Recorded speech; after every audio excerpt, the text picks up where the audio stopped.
peace that is growing from within. Take in another deep breath as you invite God to be with you, and let it out as you release any feelings of being not good enough.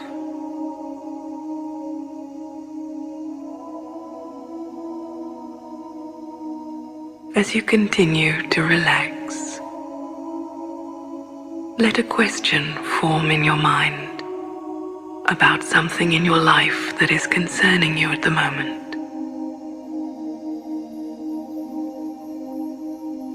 Perhaps a situation that is troubling you.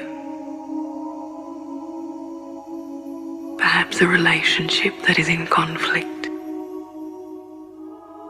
An issue for which you require clarity. A problem which you would like to solve. Something you feel guilty about. Or perhaps a challenge facing you.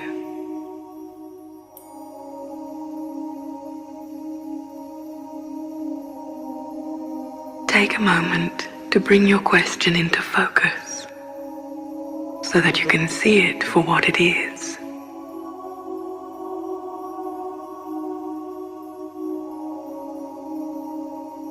It may become clearer for you if you view the scene in your mind as if you were watching a movie about your life. This will help you to detach a little and see the whole picture without letting the emotions run away with you.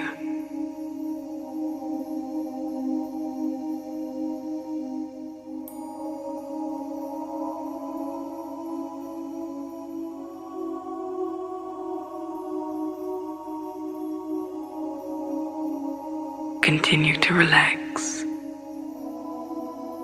and check that your breathing is slow and steady.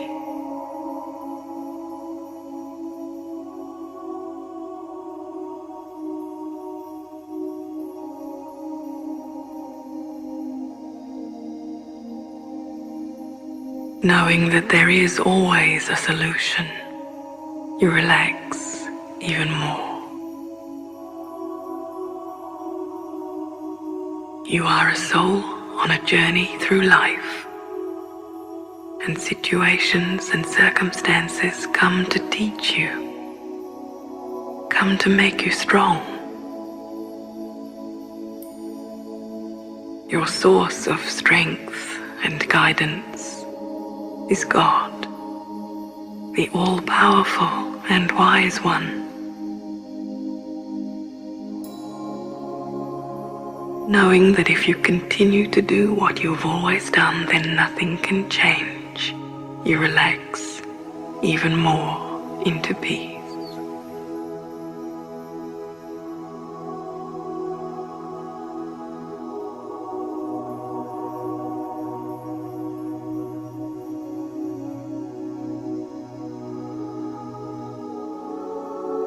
Now tune your mind to the presence of God,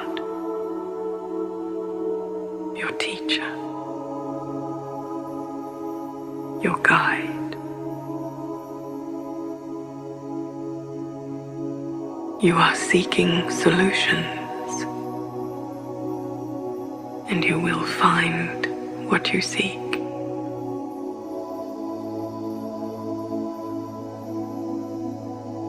Imagine that God is a bright star directly in front of you, pulsating with power and goodness.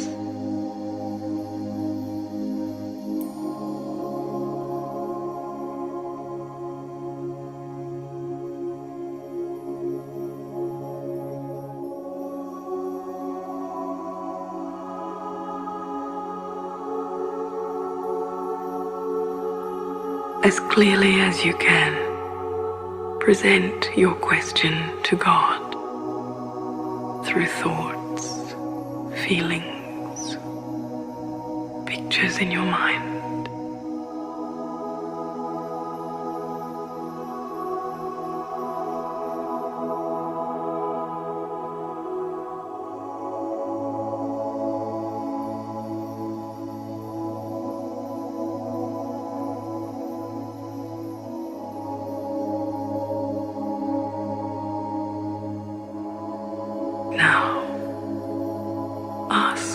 to be shown or told what spiritual power or virtue will help you resolve your question. Let God be your guide in this. It may be that you require courage or patience, the power to let go, or the power to tolerate.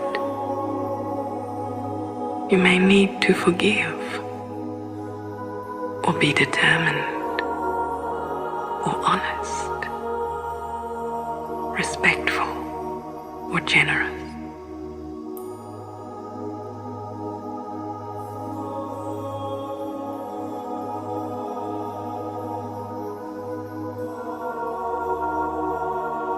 With faith and trust in who you are with, and knowing that the solution may not be what you expected, relax and allow your answer to become clear to you now.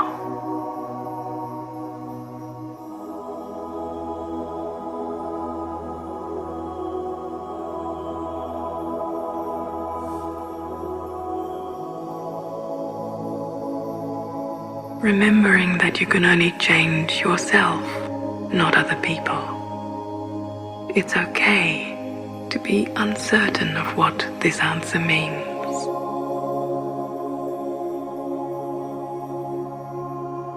And trust that something will come of it.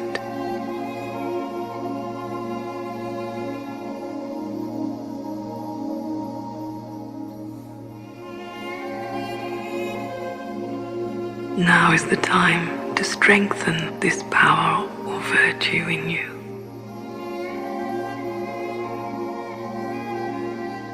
Ask God, the source of all powers and virtues, to do this for you, to empower you spiritually.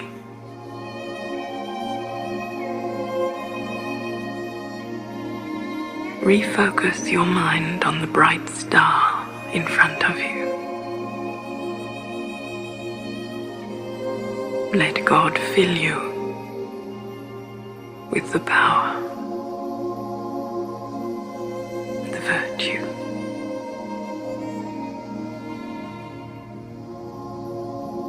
All you have to do is receive it, absorb it.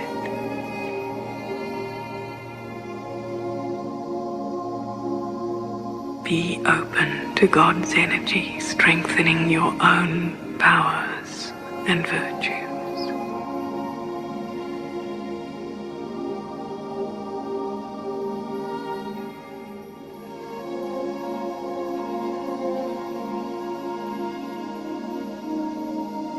I am receiving the help of God.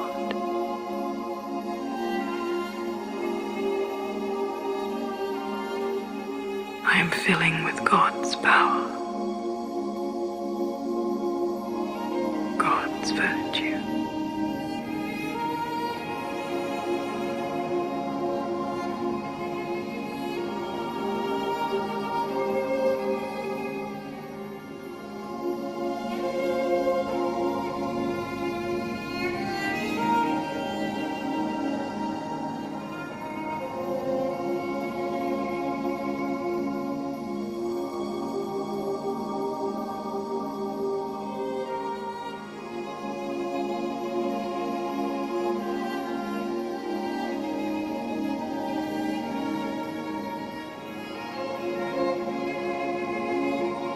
With this energy from God, what was difficult before becomes easier. I will use this spiritual solution.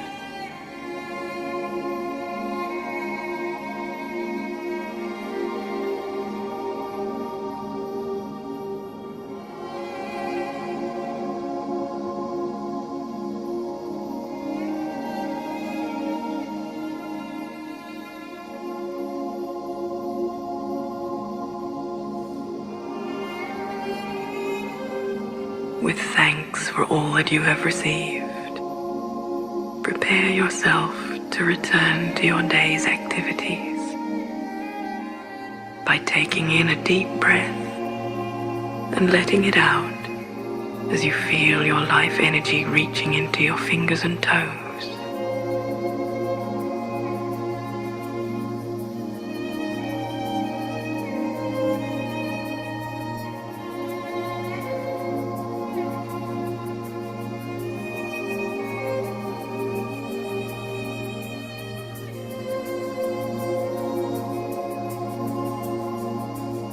Take in another deep breath and let it out as you wonder what will change as a result of this. And feel a sense of optimism as you watch for something new to unfold in your life.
This great mantra brings such happiness that surrounds the soul. Om Shanti Om. I'm a peaceful soul.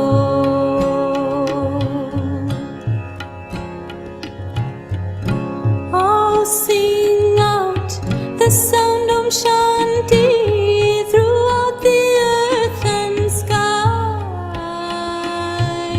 throughout the earth and sky.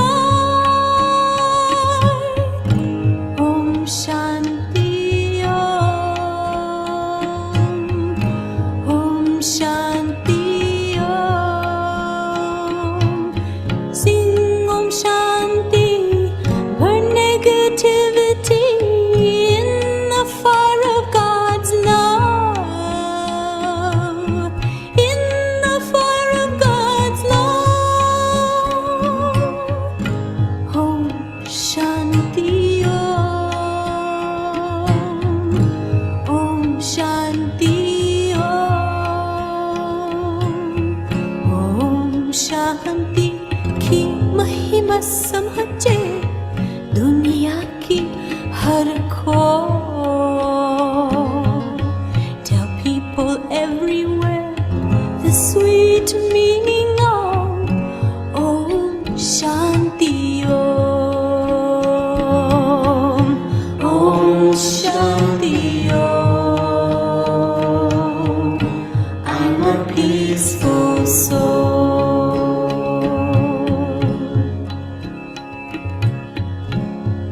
Shanti kindles the light, giving life to the soul,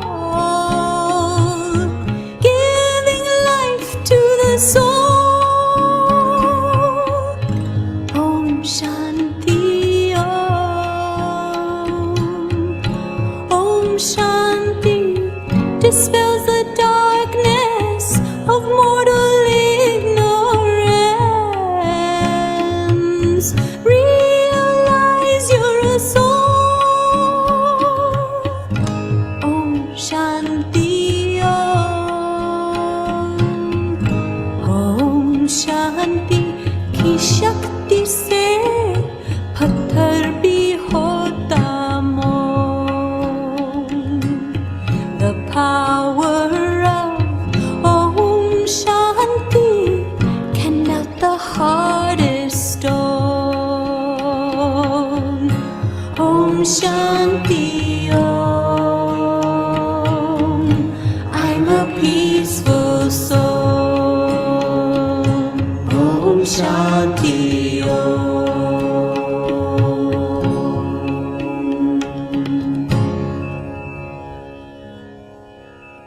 Om Shanti.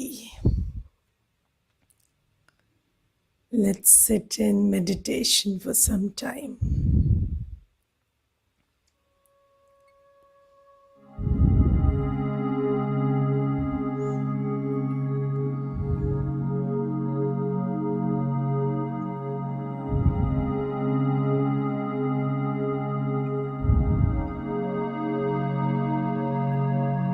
As I sit in silence,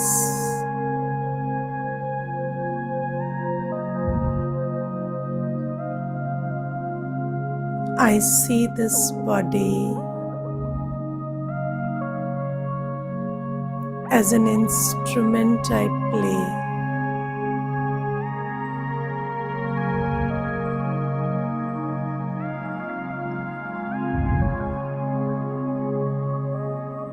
I, the soul,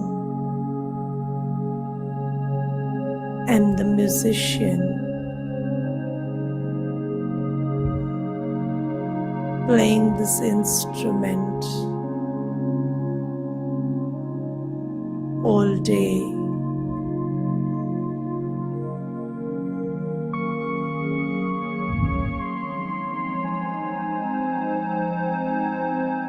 I, the soul, create the music that is played through this instrument.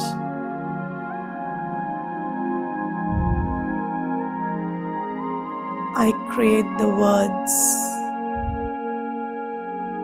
that come out as voice from the mouth.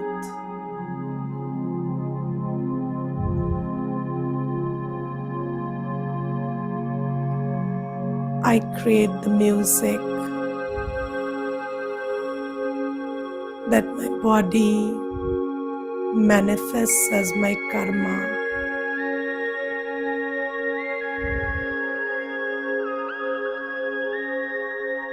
I am the player. I am the one using the instrument. Let me for some time detach from the instrument, not play it for some time, and just sit with myself. I leave the instrument aside and I sit with myself. I, the soul. This is a quiet moment where I am with myself, with my peace, with my purity.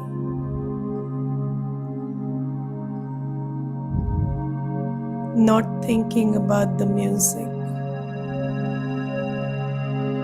not thinking about the instrument, just in a quiet place within myself. I see myself as this pure star,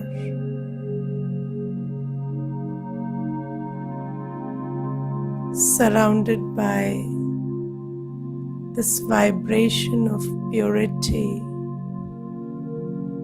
that is my own creation. Just sit a few moments with yourself, with the pure, peaceful being that you are.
Om Shanti.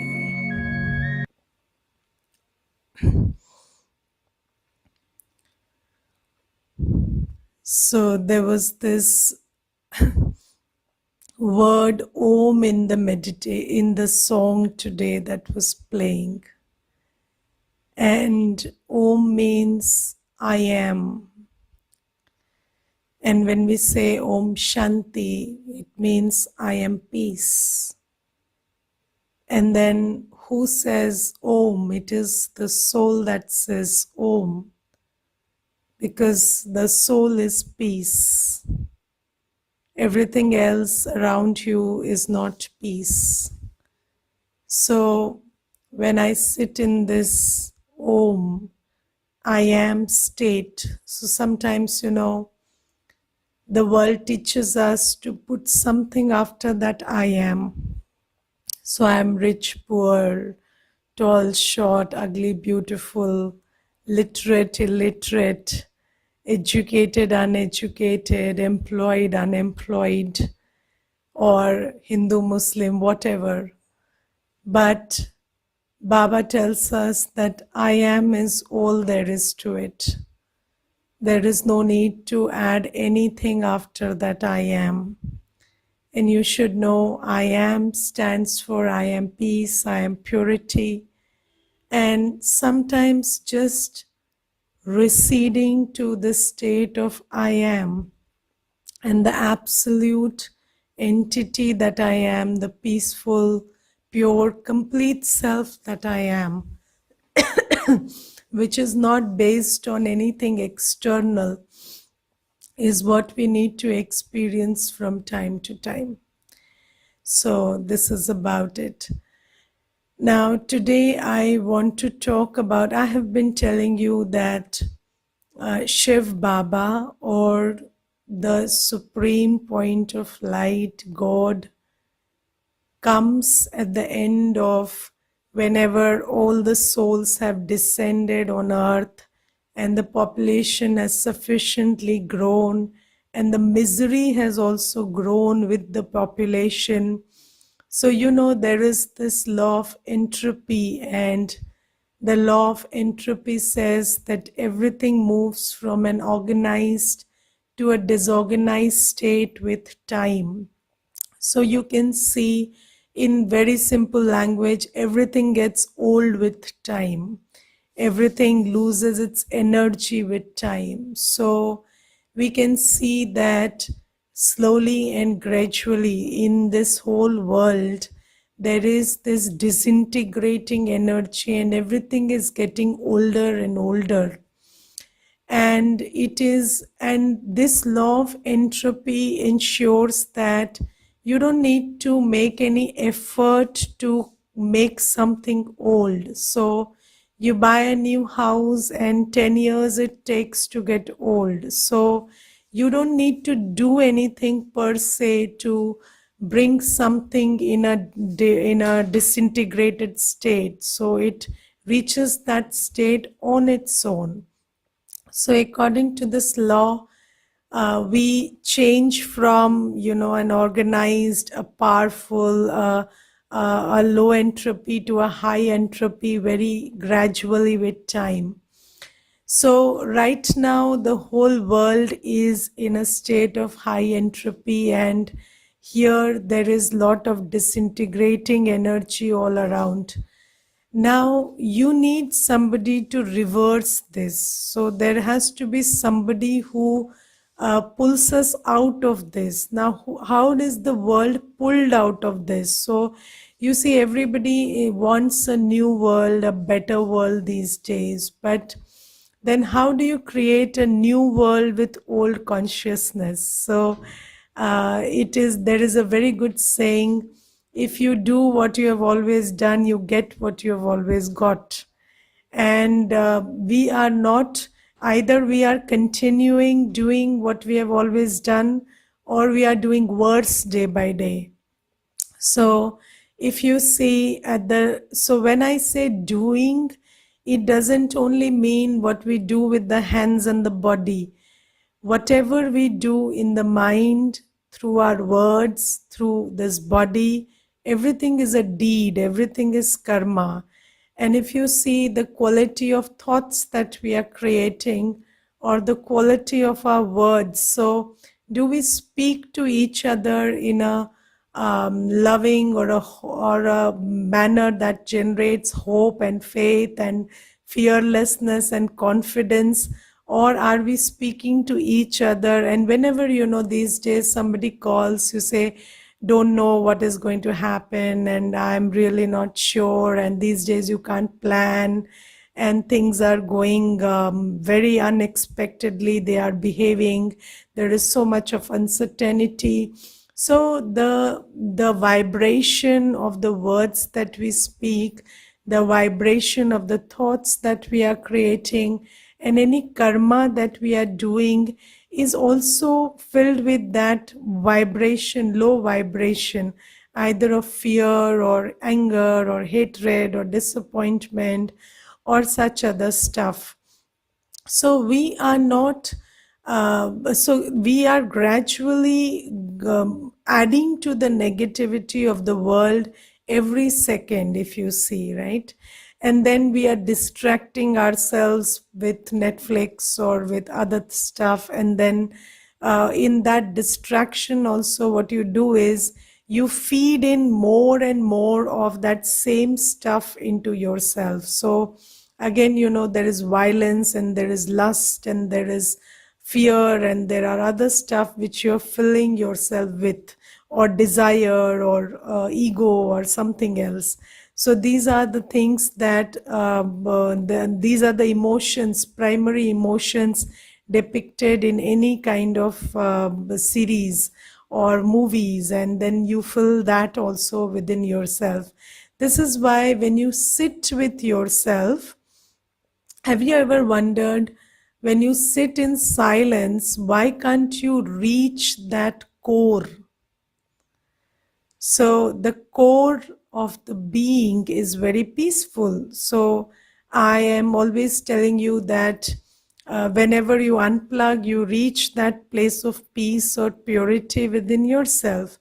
But you must be experiencing that as soon as you silence so you disengage from whatever you are doing, and you want to have a moment of silence, what happens is there are various thoughts coming and bombarding you, and they don't allow you to travel to that core. So it looks like a very big journey. So I once heard about this center of the earth, journey to the center of the earth. And then, so it is in that book or whatever it is, it is said that in the center of the earth there are lots of treasures. So it could be his imagination or whatever, but that writer says that there is a lot of treasure in the center of the earth, but then you need to travel to that, and that is a very arduous journey.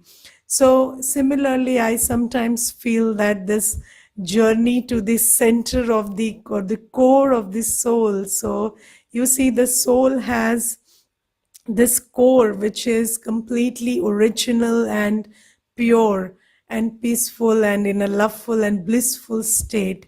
But before you reach that core, you have to address all the levels of sanskars that you have. So there are layers and layers of sanskars that we have accumulated, and those sanskars stop you from reaching that place, and they come in the form of thoughts and feelings and memories and other stuff, and they just keep distracting you while you're trying to do this.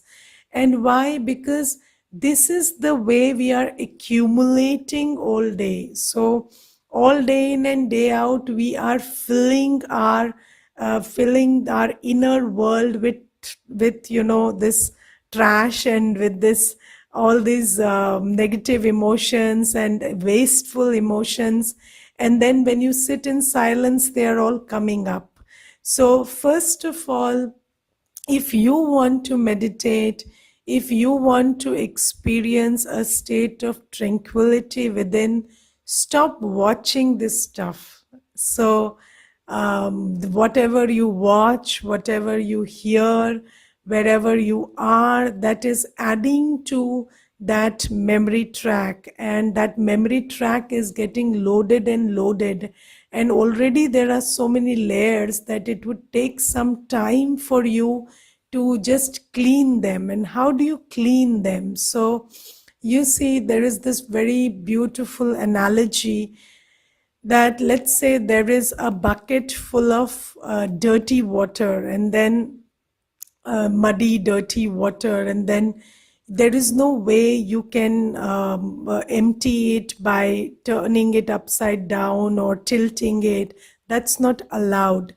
So what you do is you release a fresh water tap on it, and then you wait for the whole water to get dispersed and replaced. So gradually the fresh water keeps filling in, and the muddy water also keeps adding to it, and then it gets diluted and diluted and diluted, and it reaches a point where there is only fresh water, because no more dirty water is being added, and the flow of fresh water is incessant. Only then can you clean that bucket.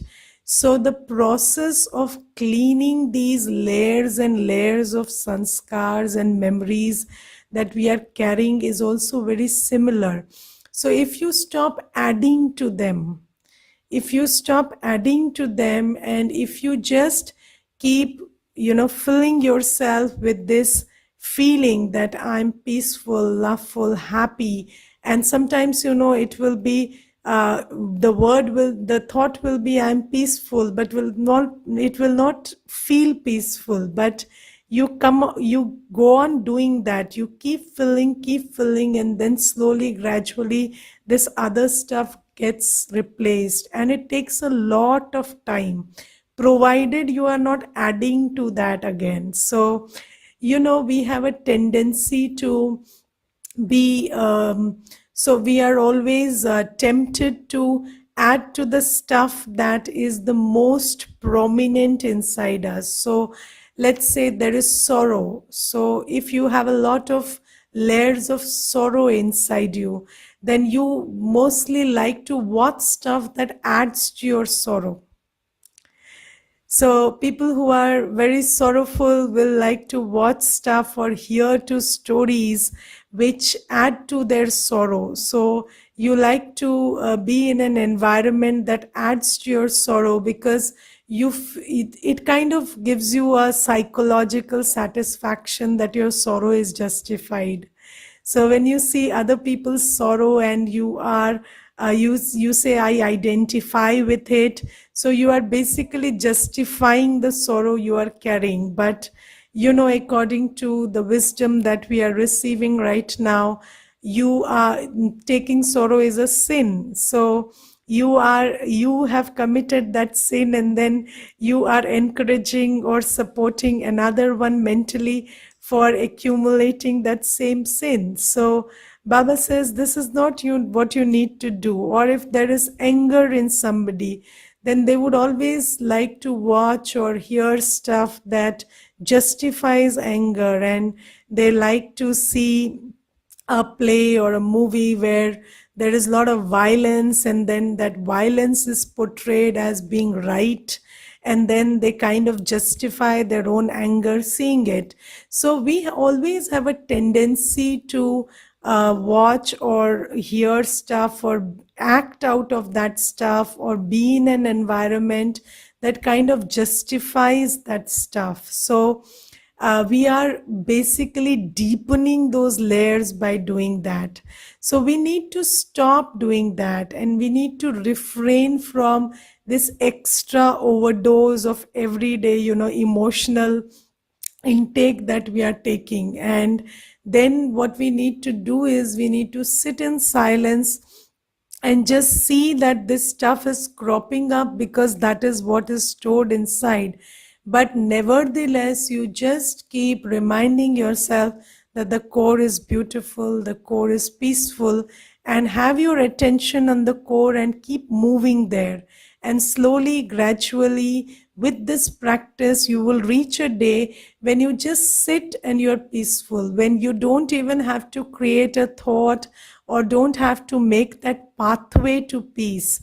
You sit and you're connected to your inner peace. You sit and you're connected to your purity. So this is the way it goes.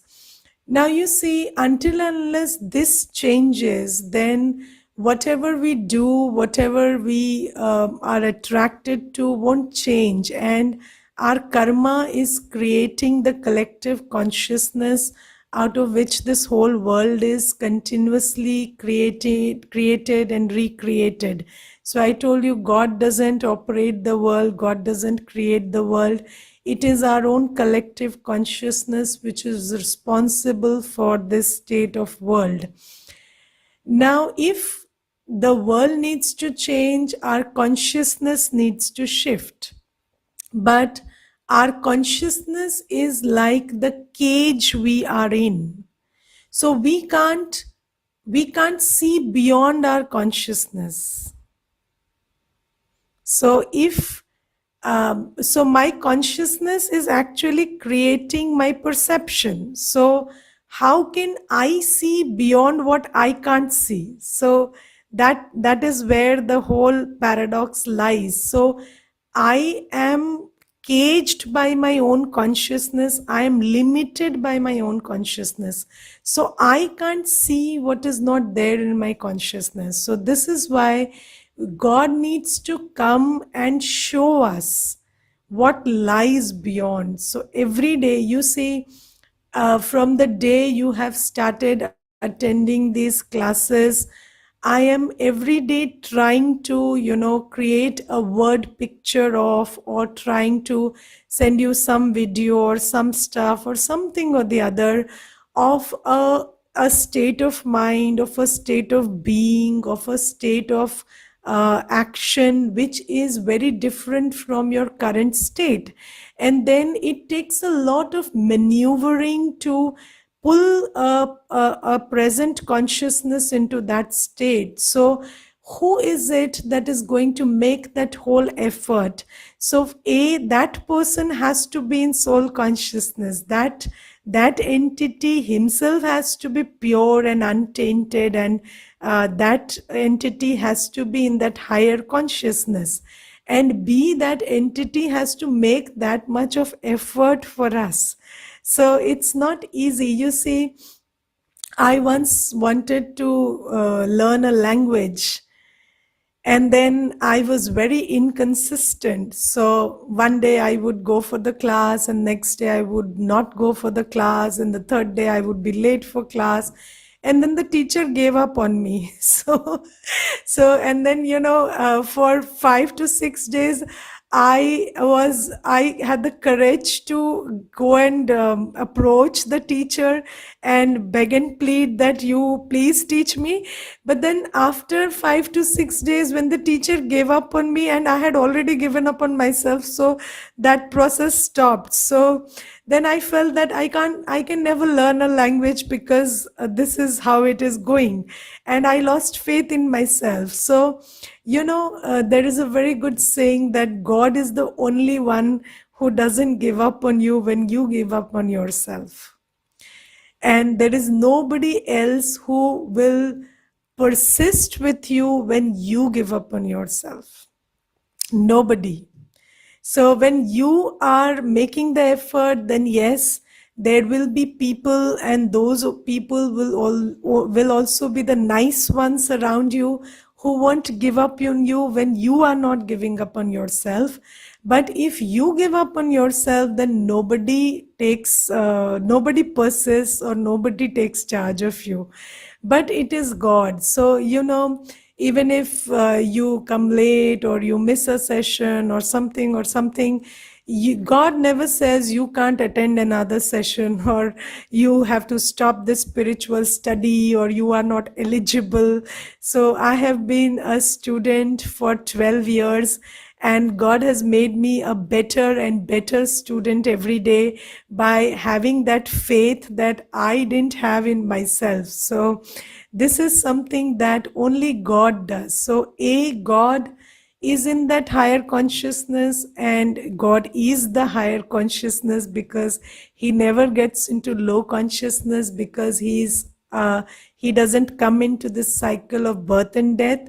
And he makes this effort. So this is why everybody says the last resort is God. So God will handle it, or God will do it for me when nobody else does it, because he's the one who does that work for us every cycle. Now what I mean by every cycle, we will understand later, but this is the role of God. Now how does God play this role? So how does God teach us this knowledge, or how does God talk to us and every day pull us into that different state?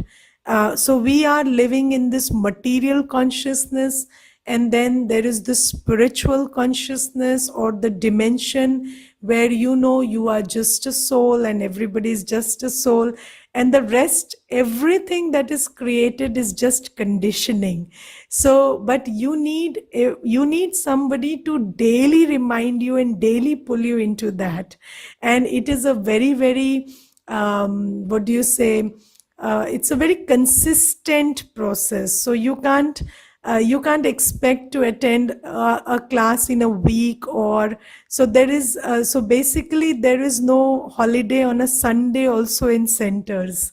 So I give you a break on Sunday, but I make sure to give you some stuff to think about or something, because God knows that we are in such a state that we need everyday conditioning. If God leaves us for one day, we get that whole, those layers become active and they start doing that work. So how does God do this? So now you have to understand that God adopts a very unique process, which is Parkaya Pravesh. So what is Parkaya Pravesh? Parkaya Pravesh means he enters another person's body. So it's not like he inspires somebody, because that this kind of thing cannot be inspired. I told you that we are caged by our consciousness. So you can't inspire somebody to look beyond your consciousness. You have to actually speak very clearly and loudly for several years for that consciousness to actually get it and start training itself. So God enters a body, and that body belongs to another soul. So just like this is my body and I am the soul who is in charge of this body. And if God enters this body, then I have two souls in one body. So, and those two souls talk among each other, and that is how this knowledge is given. Now, I have been telling you that Gita is a symbolic scripture. And let's understand what precisely Gita is saying. So you see in Gita, it is written, so Gita says Bhagwanu Vach. So in Gita, it is mentioned that God talks or God speaks. Yes, so that is the only scripture which says God speaks. And God actually speaks and relates this knowledge to us. So this is why when you praise God, yes, you say Tumi ho Mata Pita, Tumi ho Swami Shikshak Satguru Sahare. So you say you are my mother, father, teacher, guide, everything. So he can't be that metaphorically. God actually comes and becomes our parent and teacher. But how does he do that? So you see in the Gita, it is written that there is one chariot, and the chariot belongs to Arjun.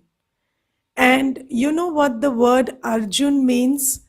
जो अर्जन करने वाला है, the one who imbibes. Okay, so there is a one who imbibes, and the chariot belongs to that Arjun. And God comes and becomes the charioteer in that chariot. And that chariot has 5 horses. So if you understand the symbolism, chariot refers to this body, because when somebody dies, you say the body is arathi, means the body is a chariot devoid of the charioteer. Rath means the chariot. So arathi means the chariot is there, the rath is there, but the rathi is not there. The charioteer is not there. So the chariot means the body, and the 5 horses refer to the 5 primary sense organs. So that is a body referred to in the Gita, and that body belongs to that soul which is the Arjun. So that soul which will imbibe this whole knowledge is the one the body belongs to, and God enters that body and he takes over the reins of the 5 senses, speaks through this mouth, and hears through the ears, and he takes charge of the chariot and speaks this knowledge. So basically, Gita, or the knowledge through which all religions are finished and only the true religion is established, which is exactly what God is doing right now. This process takes place when 2 souls sit in one chariot and have a conversation. So the Arjun soul, or the one who will imbibe, and the God soul, they both sit in one body and they have a conversation. And whatever comes out of that conversation is this knowledge. So we have these murlis. So after this course, I will start the murlis with you.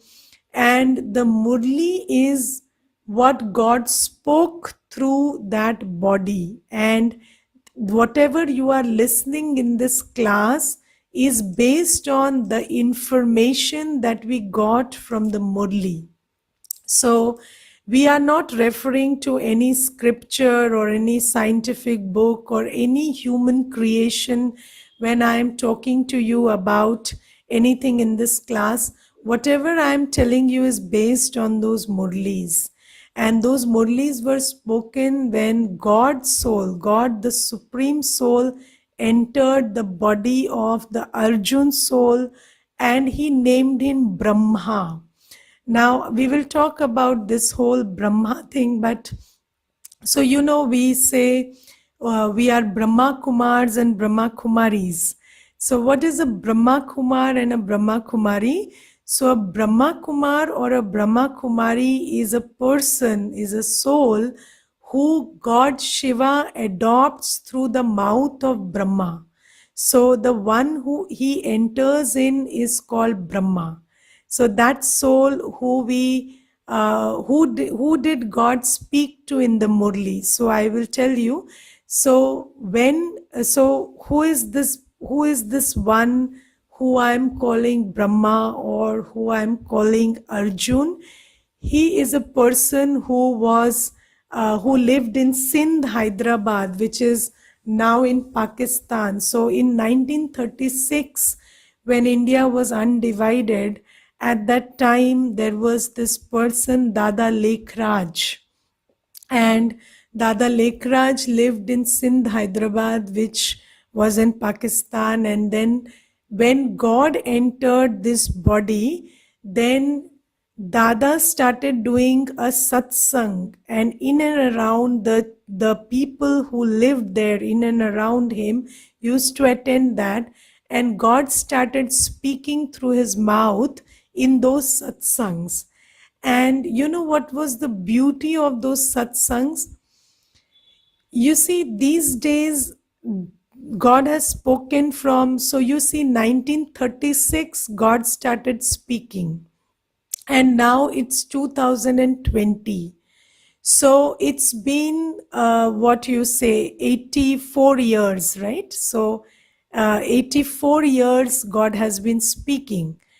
Now, in 84 years, God has given most of the everything, almost whatever He had to tell. So now we have videos and we have photos and we have pictures and we have clarity of knowledge. We have gyan, we have clarity in the classes that are being given. But when God came, so in 1936 and in the earlier period, there was no clarity of whatever God was trying to say. So he just came and he said, "You are a soul," or you are like a thumb, because you are like a star also didn't make sense. So star is very small, and a person couldn't imagine himself to be a star. So it was very difficult to convey this knowledge. So the beauty of when all this started was God started giving visions. So there was a lot of sakshatkar happening at that time, because that was the only way God could show what he wanted to speak. So that was the only way how to convey. So God started giving visions also of a beautiful world, of a better world where people are not full of ego or anger or greed or lust, and how there is a pure world, and Shri Krishna lives there, and all of these visions started coming. And this is why people started coming to knowledge. So people started running to Dada Lekhraj's satsang because there were visions being given by Shiv Baba there. And and people thought that Brahma Baba or Dada Lekhraj is giving those visions, but Dada Lekhraj had no idea what's going on and why these people are getting these visions and how they are getting these visions. So he had no idea. And then God started doing this work like this, and God started giving one primary teaching which started creating a lot of havoc. And that teaching was celibacy. So God started saying that you are a soul, so you are yourself blissful. So you don't need to engage in sensual pleasure for an experience of bliss or happiness or anything else.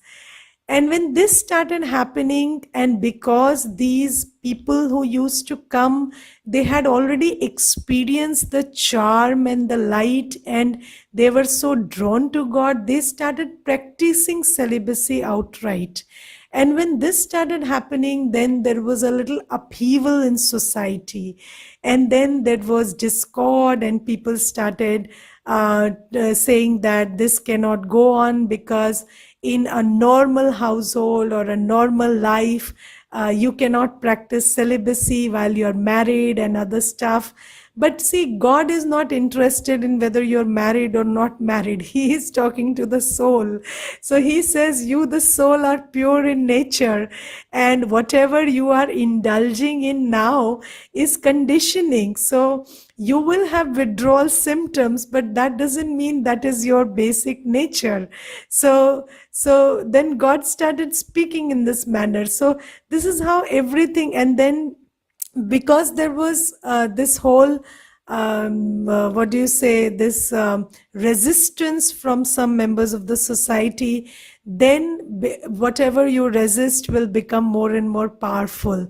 So then people started coming more and more, and then today you see, after these 84 years, so God has his centers in 140 countries, and in 140 countries of the world there are centers, and wherever you go there is God's home, and this is a world university, and God has come to change the world, change consciousness. So then he has established centers in the whole world. So Murli is not a book. Murli is something that you get every day from Mount Abu. So it's a 3-page thing, and I will read it out to you after these sessions, so you can have a look at that also. So what I want you to understand today is that God descended into the body of Brahma. And why he named him Brahma is because you look at any religion in the world, religion talks about creation, and creation always takes place through two people. One is Paramatma and another is Brahma.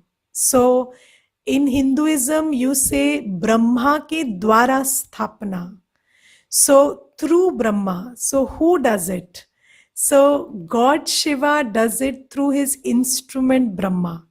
And then you see in Islam that Brahma is called Adam. In Christianity, that Brahma is called Adam.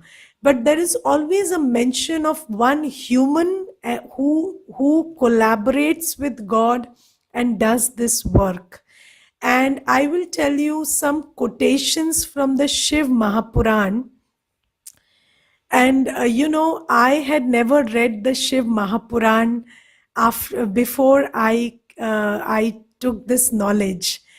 And this Shiv Mahapuran incident is a very interesting one to me. I will relate that to you. So when I had taken this knowledge and I had come to know that God Shiva is doing this work through Brahma Baba, and then I have become a Brahma Kumari, and I have taken this knowledge that God Shiva is giving through Brahma and all this stuff. After that, I once went to a temple, and I was trying to tell them about the soul and the Supreme Soul, and it was the month of Savan. So they were reading Shiv Mahapuran in that temple. So there was a group of women and men, and they were reading Shiv Mahapuran. So when they saw me, they assumed that I would be the right person to read it out to them. So they told me, Didi, when you are here, why don't you do this katha for us today? So I said, okay. So they handed me over the Shiv Mahapuran. And I was wondering, I have not read the Shiv Mahapuran. So and I came here to give God's knowledge, and then now I am in this place holding the Shiv Mahapuran. So anyways, I surrendered to Baba and I just sat with it. And then they mark that page until which they have read the Puran, and then they pointed it out to me, and I had to read the next page. And And what was written in the next page surprised me so much, because in the next page it was written, I, Shiva. So Shima Puran is written in the first person. So in Hindi, I read it. So I will speak it to you in Hindi and translate it then. So it was written, मैं शिव ब्रह्मा को सृष्टि के रचना की जिम्मेवारी सौंपता हूँ, और जब वो इस कार्य में असमर्थ रहते हैं तो स्वयं उनके ललाट में प्रवेश कर नई सृष्टि का निर्माण करता हूँ. So I, Shiva, instruct Brahma to create a new world, and when he is unable to do it on his own, I enter his forehead and I create the new world.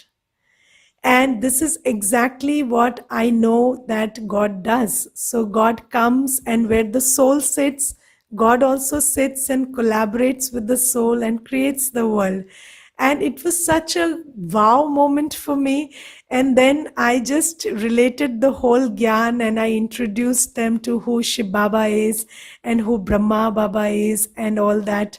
And they were also very happy to know that. And you know, there is a similar thing in Islam also. And Islam says, Adam ko khuda mat kaho, Adam khuda nahi, lekin khuda ke noor se Adam juda nahi. So Adam, or the first human, is not God, but the light of God enters that human. So this is the way creation takes place.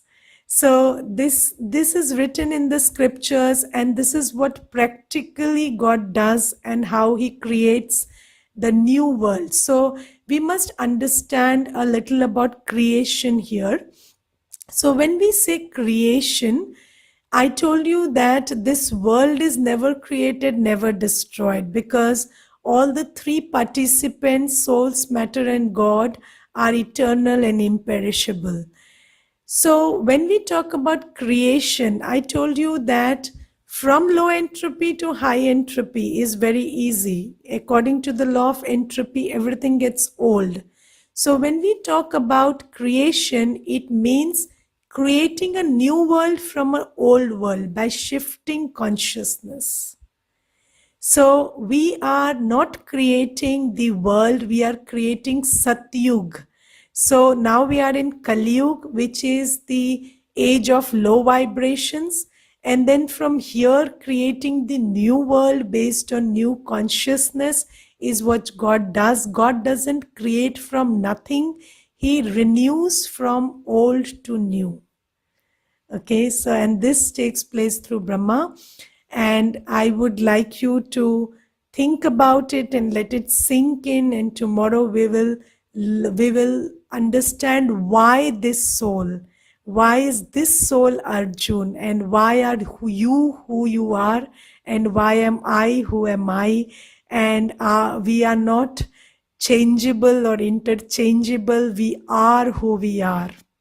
Okay, so can you describe characteristics of soul? So 7 qualities: knowledge, purity, peace, love, happiness, bliss, and power. Okay, so I want you to sit for 10 minutes.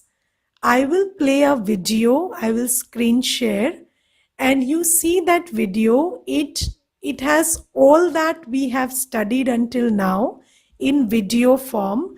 And then by watching that video, you will have clarity about how to conceptualize or visualize whatever I have been telling you.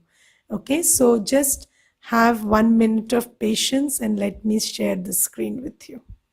My sweet children, you call me by many names: Ishwar, Allah, Shiva, Jehovah, God. You build temples, mosques, churches, and gurudwaras for me. You have written a number of epics and religious books. To reach me, you have prayed, worshipped, and performed penance. You have fought many wars in my name, and once sacrificed many things for me. Unfortunately, you could neither attain me nor reach me. Actually, before you try to understand me, you should understand yourself and realize who you are. Due to ignorance, you consider yourself to be a physical being, and therefore race, religion, color, language, and nationality have been differentiated by you. Unlike what you see yourself to be, you are not a perishable body. You are the indestructible soul residing at the center of the forehead that regulates the body. Therefore, experience yourself as a soul that performs actions using the physical body as a medium.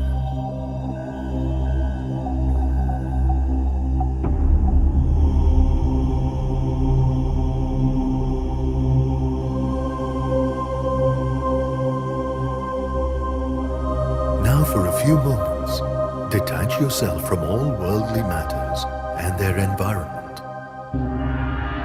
Forget the body. Instead, experience yourself to be a shining, living star residing at the center of the forehead. In fact, this is your true identity, a subtle point of light, soul. Now, step by step, your journey begins. As you slowly rise above this physical world towards the blue sky.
The sun, the moon, the constellations and beyond.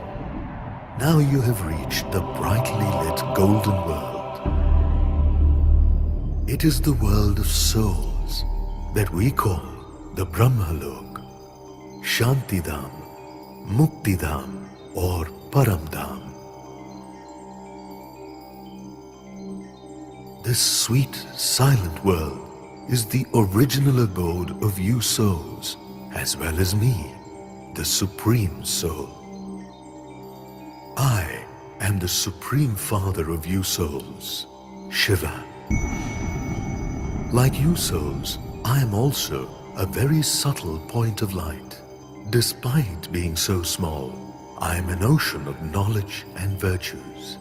I am the embodiment of all powers above the cycle of life and death, and hence ever pure.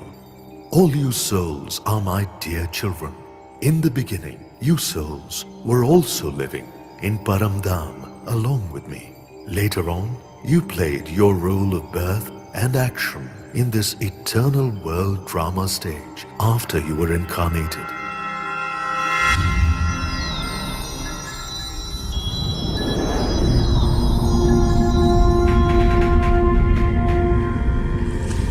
eternal world, Satyug, Tretayug, Dwapar-yug and Kali-yug is divided into these 4 ages.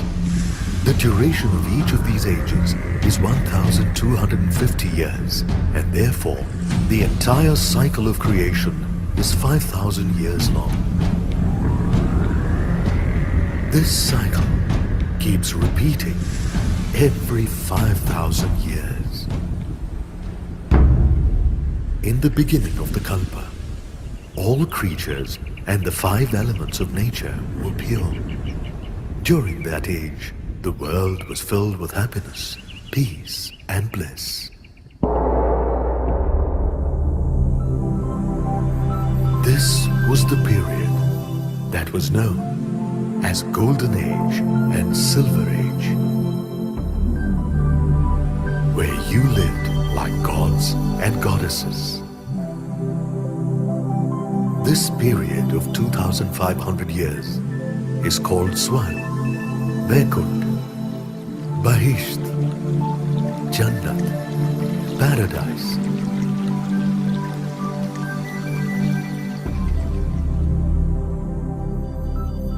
Satyug was ruled by Goddess Lakshmi and Lord Narayana steadfastly and perfectly. Thereafter, in the Treta Yuga, Goddess Sita and Lord Rama ruled.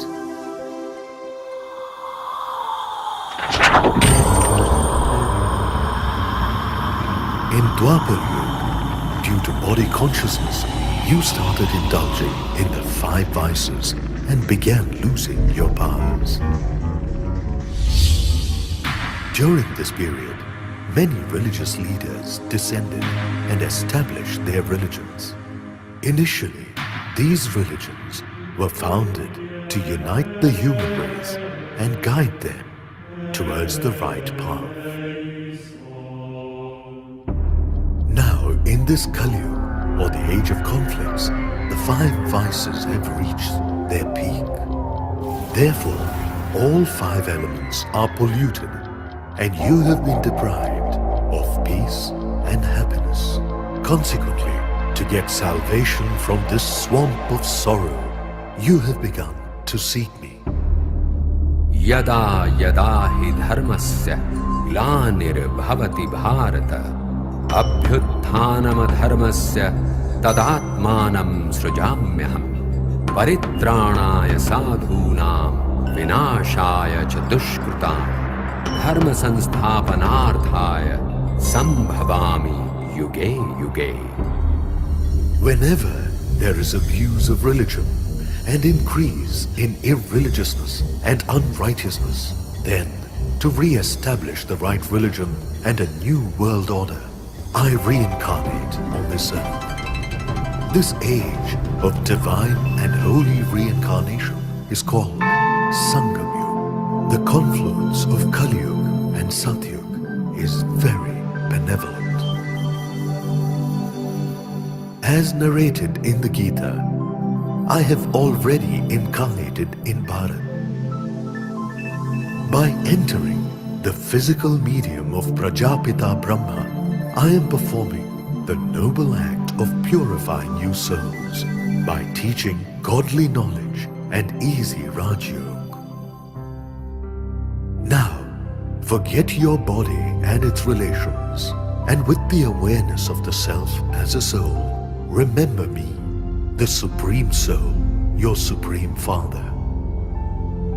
This is Rajyoga, through which the sins of all your births will be burnt to ashes, thereby making you empowered and virtuous.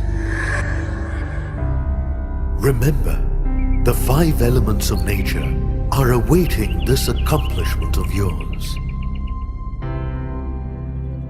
My dear children, I am the one you are seeking for so many years. I am your eternal Father. Recognize me as I am and follow the path of my elevated guidance, so that in the forthcoming golden age, you will be able to get a great fortune for several births to come.